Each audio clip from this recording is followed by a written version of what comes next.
7 साल से कंपनी में काम करे सीनियर मैनेजर ने बताया कि 18 लाख की गाड़ी लोन पे ले रखी है, जो फ्लैट है वो लोन पे है, उसकी किस्तें मेरी तनख्वाह से कट रही है, बच्चे महंगे स्कूलों में पढ़ रहे हैं। यानी 1.5 लाख तनख्वाह होने के बावजूद भी महीने में 25-30 हज़ार रुपये मुश्किल से बच जाते हैं, सारा लोन की किस्तों में चला जाता है। और अब कंपनी ने मेल करके कह दिया है कि आपको नौकरी से हटा दिया गया है, आज से आपको काम पर नहीं आना।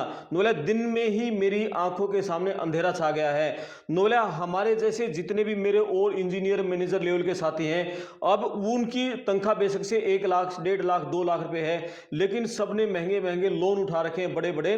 किसी ने फ्लैट का लोन उठा रखा है, किसी ने गाड़ी का उठा रखा है, किसी ने शादी के समय उठा लिया था और दूसरी चीजें लोन पे चल रही हैं। बोले सेविंग तो किसी के पास है ही नहीं। हमारे जो बुजुर्ग थे वो तो सेविंग करते थे, बोले हम तो क्रेडिट डेबिट कार्ड पे लाइफ चल रही है। और अब कंपनी ने कह दिया कि आपके बैज का एक्सेस नंबर बंद कर दिया, आपको नौकरी पर नहीं आना। बोले कैसे हमारी जिंदगी चलेगी? बोले हमारे तो आंखों के सामने अंधेरा छा गया। हालांकि कंपनी ने यह जरूर कह दिया कि अगले 90 दिन की पूरी तनख्वाह आपको देंगे, साथ में आपको जो दूसरे बेनिफिट है वो भी देंगे, आपको एक सेवरेंस पैकेज भी दिया जाएगा, नई नौकरी ढूंढने में आपको मदद दी जाएगी, कोई स्किल सीखनी है तो उसमें मदद देंगे।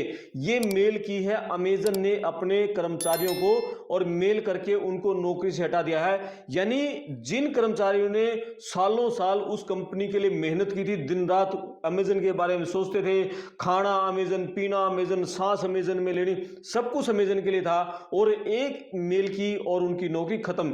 यानी आंखों के सामने अंधेरा हो गया।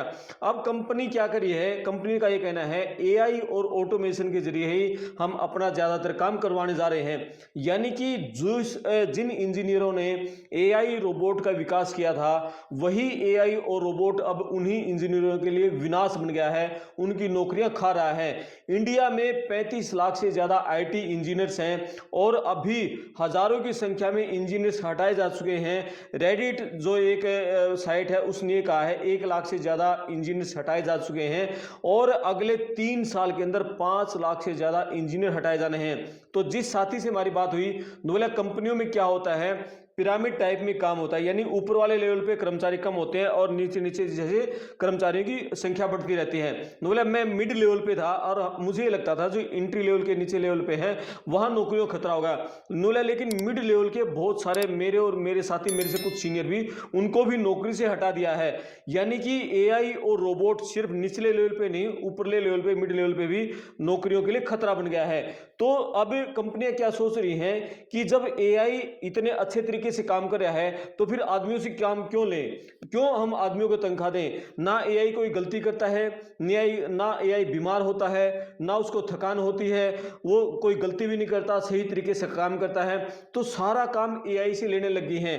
जो एडमिनिस्ट्रेशन लेवल का है और स्टार्टिंग लेवल का बहुत सारे काम हैं वो सारे एआई से करवाए जा रहे हैं। और सिर्फ बात अमेजन के नहीं है, गूगल है, टीसीएस है, इन्फोसिस है, मेटा है, एक्सेंचर है, सारी कंपनियों ही अब बड़े स्तर पर कर्मचारियों की छटनियों में लगी हुई हैं। लंदन में अमेजन के 75,000 कर्मचारी हैं, कैलिफोर्निया में 1,17,000 कर्मचारी हैं, टेक्सास ऑफिस में 95,000 कर्मचारी हैं, इंडिया में 1,20,000 से 1,30,000 के बीच में कर्मचारी काम करते हैं। हैदराबाद में बहुत बड़ा ऑफिस है, बेंगलुरु में हेड ऑफिस है, डॉक्टर राजकुमार रोड पर। जिस साथी ने हमारी बात हुई वही जो डॉक्टर राजकुमार रोड पर जो ऑफिस है बेंगलुरु में, वहाँ उस ऑफिस में जॉब करते थे। और चेन्नई में बहुत बड़ा ऑफिस है। यानी कि अब जो अमेजन में काम कर रहे हैं, दूसरी कंपनियों में काम कर रहे हैं, उनको रातों की नींद उनकी खत्म हो गई है, दिन का चैन खत्म हो गया है। ऐसा लगता है क्या पता कब मेल आ जाए और कब आपकी नौकरी खत्म हो जाए। सिर्फ एंट्री लेवल पे नहीं, मिड लेवल और हाई लेवल पर भी सभी तरह की नौकरियों पर खतरा मंडरा रहा है। तो जिस साथी से बात हुई जो बेंगलुरु में डॉक्टर राजकुमार रोड पर जो ऑफिस है अमेजन का, उसमें जो काम करते थे, उन्होंने बताया कि मैं और मेरे से जो सीनियर लेवल के बहुत सारे साथी ऐसे थे कि हम तो मतलब हमारे जो नीचे काम करते थे उनकी तनख्वाह बढ़ाने के लिए हम रिकमेंड करते थे, और किसी को भर्ती करनी है हमारे पास इतनी पावर होती थी, हम उनको भर्तियां तक कर देते।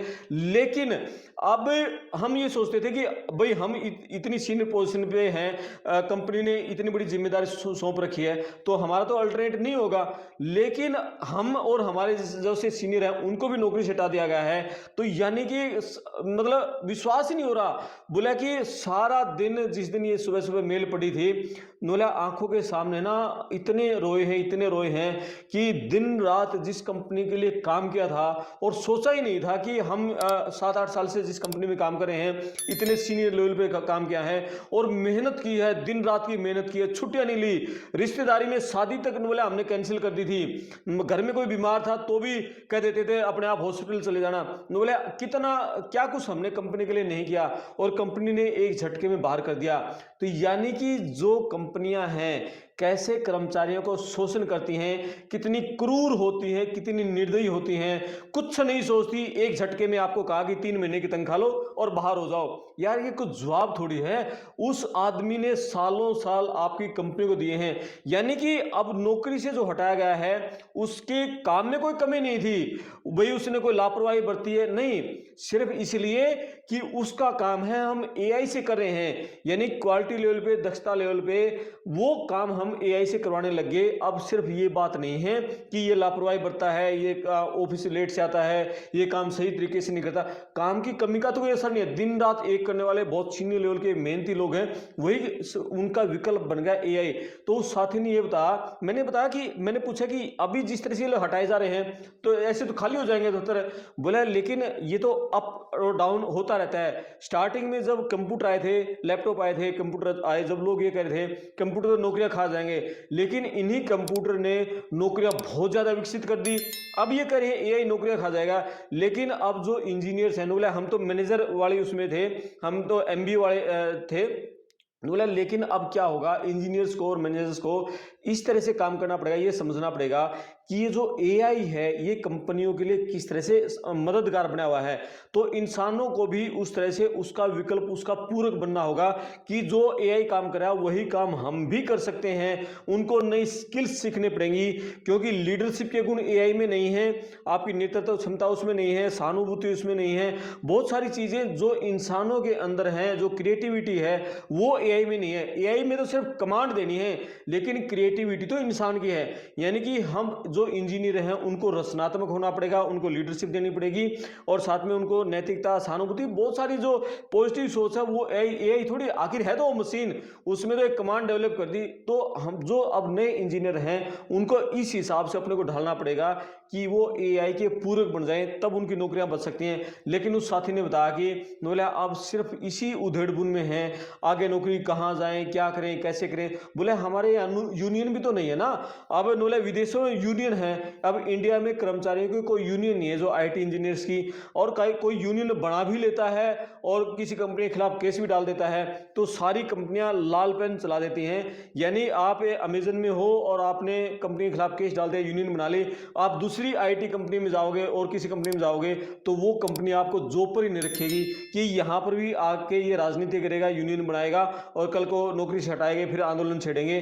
बोले इसलिए दूसरी कंपनियां भी नौकरी पर नहीं रखती। यानी यूनियन यदि मजबूत हो तो भी हम कंपनी के सामने कुछ पैर अड़ा सकते हैं, कुछ बात कर सकते हैं। बोले लेकिन इंडिया में कोई यूनियन नहीं है और यदि कोई यूनियन में शामिल हो जाए तो दूसरी कंपनियां उसको नौकरी नहीं देती। बोला बहुत बड़ा खतरा है। बोला उसने ये बताया कि इंडिया की जो अर्थव्यवस्था है उसका बड़ा हिस्सा सॉफ्टवेयर पे है। हमारे यहाँ इंडिया में 35 लाख से ज्यादा आईटी इंजीनियर हैं जो दूसरी कंपनियों के लिए काम करते हैं। इंडिया की टीसीएस है और आपकी इन्फोसिस है, विप्रो है, इन कंपनियों के लिए काम करते हैं। यानी कि सॉफ्टवेयर में हमारी महारत है। मैन्युफैक्चरिंग में इंडिया जीरो है।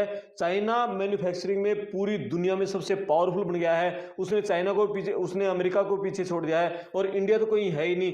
बोले हमारी ताकत सिर्फ ये सॉफ्टवेयर था और ये एआई रोबोट है, ये हमारी इस ताकत को भी कम कर देगा। तो सिर्फ इंजीनियर्स की नौकरी नहीं जाएगी, उनके परिवारों के सामने भी अंधेरा छा जाएगा, देश की अर्थव्यवस्था पर भी असर पड़ेगा। तो ये बहुत बड़ा नुकसान होने जा रहा है एआई से। जिस एआई का विकास इंसानों ने, इंजीनियरों ने किया था, उनके लिए वो बहुत नुकसानदायक बन गया है।